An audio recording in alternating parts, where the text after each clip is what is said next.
Hi hello welcome to జాట్ TV. Outdoor media విధ్వంసానికి కుట్ర, అస్తవ్యస్త విధానాలతో అన్ని రంగాలను దెబ్బతీసిన కాంగ్రెస్ ప్రభుత్వం అవుట్డోర్ అడ్వాంటేజింగ్ మీడియాను కూడా ధ్వంసం చేసేందుకు కుట్రలకు దిగుతుందని ఎమ్మెల్సీ దాసో శ్రవణ్ కుమార్ ధ్వజమెత్తారు. జీవో 84 ద్వారా ఈ రంగాన్ని నిర్వీర్యం చేస్తుందని మండిపడ్డారు. లక్షల మంది పేదలు ఆధారపడిన ఈ రంగాన్ని ముఖ్యమంత్రి రేవంత్ రెడ్డి తన అనుయాయులు బంధువులకు కట్టబెట్టేందుకు ప్రయత్నిస్తున్నారని ఆరోపించారు. తెలంగాణ భవన్లో అవుట్డోర్ మీడియా ఏజెన్సీ ప్రతినిధులు దాసో శ్రవణ్ ను కలిశారు. జీవో 84తో అవుట్డోర్ మీడియా ఎదుర్కొంటున్న సమస్యలను తెలియజేశారు.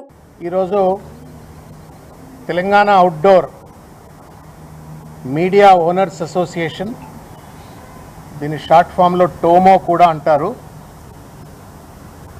దీని అధ్యక్షులు సయ్యద్ ఇఫ్తిఖార్ మెహదీ, తిరుపతిరావు గారు, రమేష్ గారు, మధు గారు, విష్ణువర్ధన్ గారు, ఇంకా చాలామంది ఎగ్జిక్యూటివ్ మెంబర్స్ ఉన్నారు. వీళ్ళు తెలంగాణలో ఉన్నటువంటి ఒక అవుట్డోర్ అడ్వర్టైజ్మెంట్ అంటే హోర్డింగ్లు, యూనిపోల్స్, బస్ స్టాండ్ షెల్టర్స్ ఇవన్నీ కూడా నిర్వహించేటువంటి ఒక యజమానుల యొక్క సంస్థ, ఇది సంఘం, ఇది Telangana outdoor media owners association అని చెప్పని వాళ్ళు ఈరోజు వాళ్లకు జరుగుతున్నటువంటి ఒక అన్యాయం, ఈ ప్రభుత్వం అత్యంత దుర్మార్గమైనటువంటి ఒక రీతిలో దాదాపు 1,00,000 కుటుంబాలు ఆధారపడేటువంటి ఒక ఈ పరిశ్రమను పూర్తి స్థాయిలో పొట్టగొట్టేటువంటి ఒక రీతిలో వ్యవహరిస్తున్నటువంటి ఒక దానికి నిరసనగా వాళ్ళని ఆదుకోమని చెప్పని వాళ్ళ బీఆర్ఎస్ పార్టీ కార్యాలయమైనటువంటి ఒక తెలంగాణ భవన్కు వచ్చి ఈరోజు ఈ వినతి పత్రాన్ని ఇవ్వటమైంది. పూర్వాపరాలకు గనుక వెళ్ళినట్టయితే ఈ ప్రభుత్వం, రేవంత్ రెడ్డి గారి యొక్క ప్రభుత్వం ఎంత దుర్మార్గమైనటువంటి ఒక రీతిలో పేదోళ్ల పొట్టగొట్టి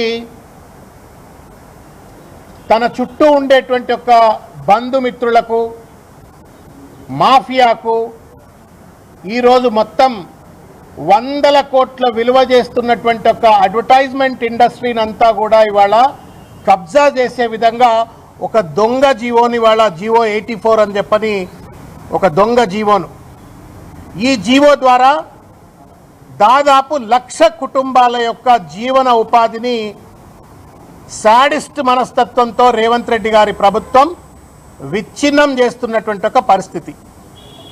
లోతు గనుక వెళ్ళి చూసినట్టయితే ఈ జీవోను ఏమీ లేదు, వీళ్ళంతా కూడా దాదాపు 350 నుండి 400 ఏజెన్సీస్ ఇవి. నేను ఇంతకుముందు చెప్పినట్టుగా దాదాపు ఈ 350 నుండి 400 ఏజెన్సీస్లో 1,00,000 మంది, అంటే వాళ్ళు ఫ్యాబ్రికేటర్స్ కావచ్చు, లేకపోతే పెయింటర్స్ కావచ్చు, ప్రింటర్స్ కావచ్చు, లేకపోతే వాటిని మౌంటింగ్ చేసేవాళ్ళు కావచ్చు, క్రియేటివ్ ఏజెన్సీస్ కావచ్చు, అందరూ కలిపి మొత్తానికి ఈ అవుట్డోర్ అడ్వర్టైజింగ్ ఇండస్ట్రీలో 1,00,000 కుటుంబాలంటే ఇంటూ ఒక 5 వేసుకున్నట్టయితే 5 లక్షల జీవితాలు, ఈ 5 లక్షల మంది జీవనోపాధి ఇవాళ ఛిద్రం చేసే విధంగా ఈ యొక్క అడ్డమైనటువంటి ఒక జీవో 84 అని చెప్పని పట్టుకొచ్చినారు. దీని ద్వారా రేవంత్ రెడ్డి గారి బంధువులకు, మిత్రులకు పెద్ద ఎత్తున ఈ ఇండస్ట్రీని మోనోపలిగా వాళ్లకు రాసిచ్చేటువంటి ఒక కుట్ర, తద్వారా 100 కోట్ల రూపాయల లూటీ చేయడం కోసం అని చెప్పని ఈరోజు ఈ ప్రయత్నం చేస్తున్నటువంటి ఒక దాన్ని ఈ జీవోలో కనబడతా ఉంది. ఈ జీవో ఒకటి మొత్తం మీద టెండర్ల ప్రక్రియ అని ఒక గూడుపుటాన్ని నడిపించి కేవలం ఒక 3-4 కంపెనీలకు, కేవలం రేవంత్ రెడ్డి గారి కనుసన్నల్లో ఉండేటువంటి రేవంత్ రెడ్డి గారి బంధుమిత్రులైనటువంటి ఒక వాళ్లకు 3-4 సంస్థలకు మొత్తం హైదరాబాద్ అంటే ఇవాళ సైబరాబాద్, మల్కాజ్గిరి, గ్రేటర్ హైదరాబాద్ ఈ మొత్తం పరిధిలో ఉన్నటువంటి ఒక 100 కోట్ల రూపాయల విలువ చేసేటువంటి ఒక అడ్వర్టైజ్మెంట్ను 3-4 పరిశ్రమలకు కట్టబెట్టేటువంటి ఒక చిల్లరమైనటువంటి ఒక పరిస్థితి ఇవాళ మొన్ననే చూసినాం మనం. వీళ్ళు ఇసుకను వదిలిపెట్టలేరు, కంకరను వదిలిపెట్టలేరు, బిల్డింగ్లు కట్టుకుంటే ఆర్ఆర్ ట్యాక్స్లు అని చెప్పని కమిషన్లు వసూలు చేస్తున్నారు. ఆఖరికి దాదాపు 5 లక్షల మంది పేదవాళ్ళు మధ్యతరగతి వాళ్ళు బతికేటువంటి ఒక అడ్వర్టైజ్మెంట్ పరిశ్రమ మీద కూడా గద్దలు లెక్కబడి వాళ్ళ ఈ అడ్డమైనటువంటి ఒక జీవోలు పట్టుకొచ్చి వాళ్ళ జీవితాలను నాశనం చేయాలనే ప్రయత్నం చేస్తూ ఉన్నారు. ఈయన ఇంతకుముందు చెప్పినట్టుగా ఈ 1,00,000 మంది ఏదైతే ఆధారపడి పనిచేస్తున్నటువంటి ఈ ఏజెన్సీస్ వాళ్ళు ఏదైతే ఉన్నారో వీళ్ళు గ్రేటర్ హైదరాబాద్ పరిధిలో లేరు. గత ప్రభుత్వం ఏం చెప్పింది అంటే బాగా ఎక్కువ తక్కువ హోర్డింగ్లు అడ్వర్టైజ్మెంట్లు ఉన్నట్టయితే కమ్యూటర్స్కు డిస్ట్రాక్షన్ అవుతుంది, దానివల్ల ప్రమాదాలు అవుతాయి, ఇంకా ఏదైనా ఇబ్బందులు వస్తాయి అన్నటువంటి ఉద్దేశంతో గ్రేటర్ హైదరాబాద్లో 15 ఫీట్ల కంటే ఎత్తు కూడా ఎక్కడా కూడా అడ్వర్టైజ్మెంట్లు ఉండొద్దు. ఒకవేళ మీరు ఉండాలంటే మాత్రం మీరు మున్సిపల్ పరిధిలోకి అంటే జిహెచ్ఎంసీ ఏతర ప్రాంతమైనటువంటి ఒక మున్సిపల్ పరిధుల్లో మీరు పెట్టుకోవచ్చు అని చెప్పానంటే వాళ్ళు కూడా తెలంగాణ మీద గౌరవంతో హైదరాబాద్ నగరం యొక్క అభివృద్ధిని ఆకాంక్షిస్తూ వాళ్ళందరూ కూడా హైదరాబాద్ను వదిలిపెట్టి గ్రేటర్ హైదరాబాద్ను వదిలిపెట్టి హైదరాబాద్ చుట్టూ ఉన్నటువంటి ఒక 27 మున్సిపాలిటీల్లో వెళ్ళి చట్టబద్ధమైనటువంటి అన్ని పర్మిషన్లతో సేఫ్టీ రెగ్యులేషన్స్తో లైసెన్స్ ఫీ కడుతూ స్థానిక మున్సిపాలిటీల్లో పర్మిషన్లు తీసుకొని వాళ్ళు దాదాపు 3,000 హోర్డింగ్లు యూనిపోల్స్ అన్నీ కూడా ఎస్టాబ్లిష్ చేసుకున్నారు. ఇవాళ రేవంత్ రెడ్డి గారు దాదాపు 20-30 కోట్ల రూపాయల ఆదాయం వచ్చేటువంటి ఒక ఈ హోర్డింగ్స్ అన్నిటినీ కూడా in one stroke single stroke ఇవన్నిటినీ కూడా మేము రద్దు చేస్తున్నాము. ప్రైవేట్ వాళ్ళు ఎవరు కూడా హోర్డింగ్లు నడపడానికి వీల్లేదు. హోర్డింగ్లు నడపాలంటే నా పర్మిషన్ తీసుకోవాలా, అది కూడా టెండర్లలో పీపీపీ మోడల్ను ఇంకో పద్ధతిలో టెండర్లో పార్టిసిపేట్ కావాలా అని చెప్పని ఇక తెలంగాణలో టెండర్లు ఎట్లా నడుస్తున్నాయో చూస్తున్నాం. 100,000 కోట్ల రూపాయల టెండర్లే ఎట్లా దోచుక తింటున్నారో మనం చూస్తూ ఉన్నాం. కాబట్టి దీంట్లో కూడా టెండర్ల పేరు మీద ఒక 3-4 కంపెనీలకు లబ్ధి చేకూర్చాలని చెప్పని ఈ అడ్డమైన జీవో పట్టుకొచ్చి దాదాపు నేను ఇంతకుముందు చెప్పినట్టుగా 3,000 హోర్డింగ్స్ను ఏకాఏకి 27 మున్సిపాలిటీలో ఉన్నటువంటి వాటిని రద్దు చేసే ప్రయత్నం చేస్తూ ఉన్నాడు. ఎవరిచ్చిన రేవంత్ రెడ్డి గారు మీకు ఈ అధికారము? ఎవరిచ్చిండు మీకు అధికారము? ప్రజలను బతకనీయడం కోసం అధికారంకి వచ్చిండ్రా? ప్రజలను చంపడానికి మీరు అధికారంలోకి వచ్చిండ్రా? ఇండ్లు కట్టుకున్న వాళ్ళను విధ్వంసం చేస్తారు, ఇండ్లు కట్టుకుంటే విధ్వంసం చేస్తారు, లగచర్లలో విధ్వంసం చేస్తారు, వెలుగుమట్లలో విధ్వంసం చేస్తారు, లేకపోతే గాంధీ విగ్రహం పేరు మీద మూసి పరివాహక ప్రాంతంలో ఉన్న పేద ప్రజలను విధ్వంసం చేస్తారు. ఆఖరికి తమ పొట్ట పోసుకుంటూ కష్టపడి వాళ్ళ అడ్వర్టైజింగ్ ఏజెన్సీలో పనిచేస్తున్నటువంటి ఒక 1,00,000 మంది జీవితాలను చిత్రం చేసే హక్కు రేవంత్ రెడ్డి గారు మీకు ఎవరిచ్చినారు? ఇది సెల్ఫ్ ఎంప్లాయ్మెంట్. దీనివల్ల వాళ్లే ప్రభుత్వానికి ట్యాక్స్ కడుతున్నారు. మీరు ఉద్యోగాలు ఎట్లా ఇస్తలేరు? వాళ్ళంతలా వాళ్ళు సెల్ఫ్ ఎంప్లాయ్మెంట్కు ఎంటర్ప్రినర్షిప్కు వాళ్ళు స్వీకారం చుట్టి వాళ్ళు బతుకుతుంటే, వాళ్ళ కాళ్ళ మీద ఆధారపడి బతుకుతుంటే గద్దలు లెక్క ఇవాళ వాళ్ళ జీవితాలను చిత్రం చేసే హక్కు ఎక్కడిది అని చెప్పని నేను ఇవాళ ప్రశ్నిస్తూ ఉన్నాను. గమ్మత్ ఏంటంటే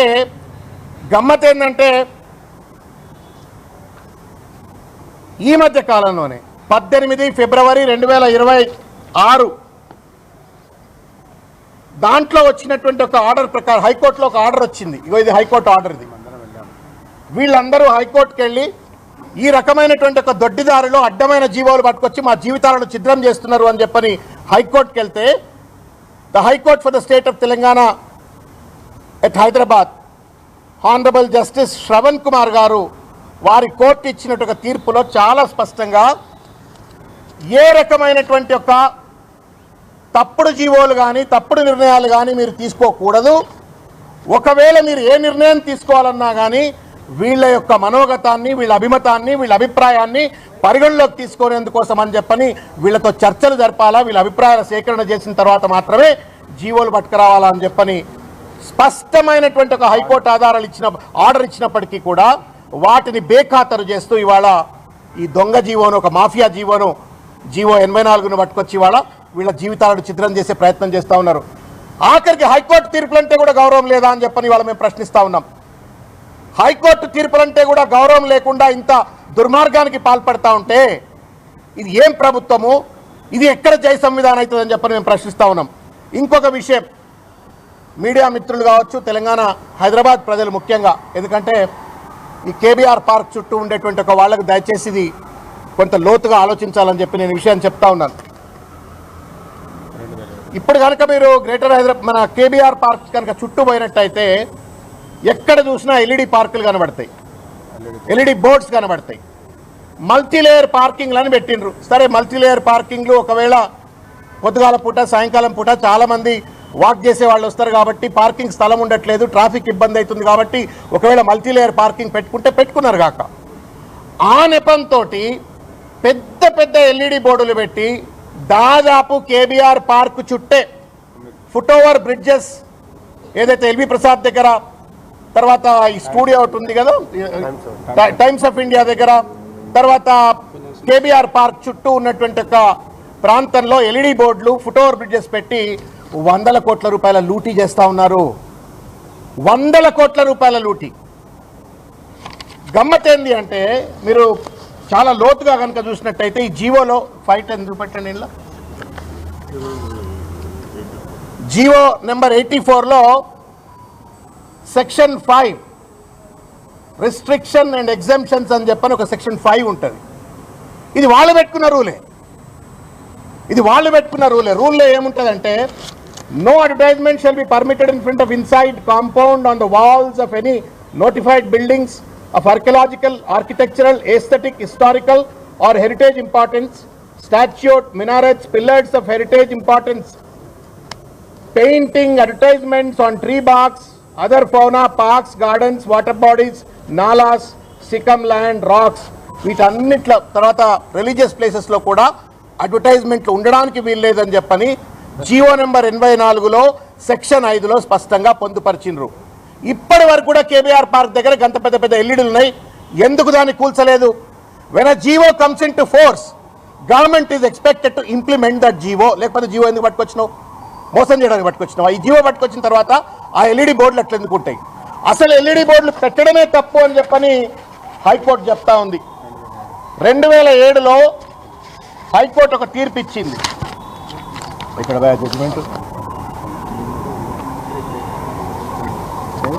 ఇదే బ్యాన్ ఆన్ ఎల్ఈడీస్ అని చెప్పని 2007లో సింగిల్ బెంచ్ కాదు, అది డివిజన్ బెంచ్.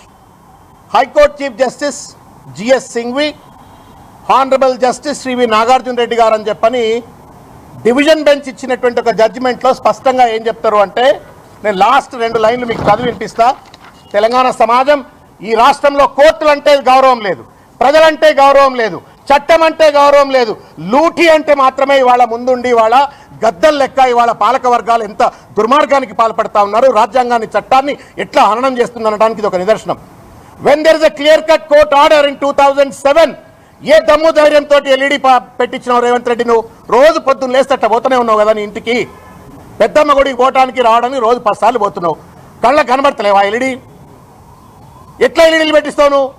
హైకోర్టు ఆర్డర్ ఏం చెప్తా ఉంది నేను ఒక్కసారి చదివి వినిపిస్తా. In view of the action taken by the authorities for removal of unauthorised, illegal and unwarranted hoardings and advertisement polls, we deem it proper to close the proceedings of this public interest litigation with the direction that in future the concerned authorities should allow the erection of billboards, unipoles and hoardings etc. strictly on the recommendations of the experts. ఒకవేళ యూనిపోల్స్ పెట్టాలన్నా, advertisement hoardings పెట్టాలన్నా, LEDs పెట్టాలంటే మాత్రం పెట్టాలంటే మాత్రం experts యొక్క recommendations ఉండాలని చెప్పని, దాని తర్వాత in no case video boards holdings shall not be allowed and displayed without obtaining prior permission from the court. Court permission లేకుంటే ఎల్ఈడి పెట్టొద్దని చెప్పని 2007లో తీర్పు వస్తే, సుప్రీం హైకోర్టు తీర్పులంటే గౌరవం కూడా లేకుండా ఇవాళ ఈ అడ్డమైనటువంటి ఒక రీతిలో గద్దల లెక్క, దోపిడి దొంగల లెక్క, గాద కింద పందికొక్కుల లెక్క ఎల్ఈడీలు పెట్టుకొని ఇట్లా దోపిడి దొంగతనానికి పాల్పడతా ఉంటారు. దయచేసి సమాధానం చెప్పాలా. దొంగతనము, మీ దోపిడీ, మీ చట్టం పట్ల గౌరవం లేని ఒక పక్షం అయితే ఈ బతుకులు ఎట్లా? మరి దాదాపు 5 లక్షల మంది కుటుంబాలు, వాళ్ళ పిల్లలు ఉంటారు, తల్లులు ఉంటారు, భార్యలు ఉంటారు, 1,00,000 మంది. దాని ఇంటూ 5 అంటే దగ్గర దగ్గర 5 లక్షల మంది తల్లి, తండ్రి, భార్య, పిల్లలు. వాళ్ళ బతుకులు ఏం కావాలా? కనీసం చర్చలకు కూడా పిలవరా? ఇష్టం వచ్చినట్టు ఒక నియంతృత్వంగా రేవంత్ రెడ్డి గారు ఫత్వాలు జారీ చేసి జీవోలు తీసుకొస్తే ఆ జీవోల వల్ల వీళ్ళ గొంతులు కోస్తే ఎవరు కాదుకోవాలని చెప్పని ఇవాళ మేము నిలదీస్తూ ఉన్నాం. మేము చేతులెత్తి నమస్కరిస్తే ప్రభుత్వానికి ఒకటే విజ్ఞప్తి చేస్తూ ఉన్నాం, మీరు కోర్టులను గౌరవించకపోతే కోర్టులు మీ సంగతి పడతాయి, కానీ వీళ్ళ గొంతులు మాత్రం కోయకండి, ఈ గొంతులు కోయకండి. మొండితనానికి మేము కొట్లాడతాం. కోర్టులకు సంబంధించిన డీవియేషన్స్ను, వయలేషన్స్ను, చట్టాన్ని మీరు ఎట్లా ఉల్లంఘిస్తూ ఉన్నారు, మీ జీవోలోనే ఉన్నటువంటి ఒక వయలేషన్స్ ఎట్లా ఉన్నాయి, వాటిని ఎట్లా మీరు నాశనం చేస్తూ ఉన్నారు, దాన్ని మేము కొట్లాడతాం. బట్ ఈ బతుకులు మాత్రం ఆగం చేయకండి. పేదోళ్ళు, మధ్యతరగతి వాళ్ళు, వాళ్ళ కాళ్ళ మీద వాళ్ళు బతుకుతున్నటువంటి ఒక స్వయం ఉపాధి కార్మికుల వాళ్ళు, వాళ్ళ జీవితాలను దయచేసి నాశనం చేయకండి. మీరు కావాలంటే మీరు మల్టీలేయర్ పార్కింగ్లు ఒకటేంది, రెండేంది, మూడేంది, 50 పెట్టుకోండి, 100 పెట్టుకోండి, 500 పెట్టుకోండి, మాకేం అభ్యంతరాలు లేవు. మీరు కోర్టు పర్మిషన్లు తీసుకొని ఎల్ఈడీలు పెట్టుకోండి, మాకేం అభ్యంతరం లేవు. But don't obstruct and destroy the existing 3,000 bill boards in these 27 municipalities that have been forcibly merged in municipal corporations now. వాళ్ళ జీవితాలు కాపాడండి. ఆ 3,000 బిల్ బోర్డ్స్ను నడిపించుకునే విధంగా మీరు జీవో 84ని అమెండ్ చేస్తారా, కొత్త జీవో పట్టుకొస్తారా, వాళ్ళ జీవితాలను మాత్రం తప్పనిసరిగా నిలబెట్టాలని చెప్పని మేము ప్రభుత్వానికి విజ్ఞప్తి చేస్తూ ఉన్నాం. మేము తప్పనిసరిగా మీరు మా మాట విన్నారు, వినకపోతే మాత్రం మేము ఇప్పటికి కూడా న్యాయాన్ని, చట్టాన్ని నమ్ముకున్న వాళ్ళం కాబట్టి అవసరమైతే మేము కోర్టు తలుపులు దడతాం.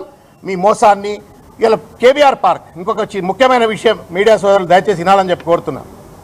మనమే బతకాలనా ఈ దేశం మీద, ఈ భూమి మీద మనమే బతకాలనా? రేవంత్ రెడ్డి కంపెనీ బతకాలనా? That's a national park, declared national park. తెలంగాణలో 2 నేషనల్ పార్క్స్ ఉన్నాయి, కేబీఆర్ పార్క్ అందులో ఒకటి. ఆ నేషనల్ పార్క్లో కొన్ని 100,000 పీకాక్స్ ఉన్నాయి, 100,000 ప్రీషియస్ ఎనిమల్స్ ఉన్నాయి, జంతు సర్పజాలాలు ఉన్నాయి. గంత పెద్ద పెద్ద లైట్లు పెడితే మన ఇంట్లో చిన్న బెడ్ లైట్లో కొంచెం లైట్ ఎక్కువ అయితే మనం నిద్రపోం, చీకటి కావాలని చెప్పని బెడ్ లైట్ను డిమ్ లైట్లు పెట్టుకుంటాం. మరి అవి బతకొద్దా? నెమళ్ళు బతకొద్దా? కుందేళ్ళు బతకొద్దా? అందులో ఉన్నటువంటి ఒక జంతుజాలం బతకొద్దా? చుట్టూ దాదాపు ఒక 10 ఎల్ఈడి బోర్డులు పెడతా ఉన్నారు. అంటే ఏంటి, రానున్న కాలంలో దాన్ని కూడా మొత్తం అందులో జంతువులు చచ్చిపోతాయి, చెట్లు ఎండిపోతాయి, మొత్తానికి దాన్ని రియల్ ఎస్టేట్ దందా కోసం దాన్ని కబ్జా పెడతారేమో నాకు భయం కలుగుతూ ఉంది. Fundamental principles, environmental loss, forest loss అని ఉంటాయి, వాటికి విరుద్ధంగా మీరు ఎల్ఈడీలు పెడతా ఉన్నారు, వాటికి విరుద్ధంగా మీరు ఇష్టం వచ్చినట్టుగా పాపం ఆ జంతుజాలను ఇబ్బంది పెడతా ఉన్నారు. ఇది ఎక్కడ మానవత్వం అని చెప్పని కూడా రేవంత్ రెడ్డి గారిని మేము విజ్ఞప్తి చేస్తా ఉన్నాం. Thank you. Hi, this is Swathi. Like చేయండి, షేర్ చేయండి, కమెంట్ చేయండి అండ్ సబ్స్క్రైబ్ చేయండి GRTV.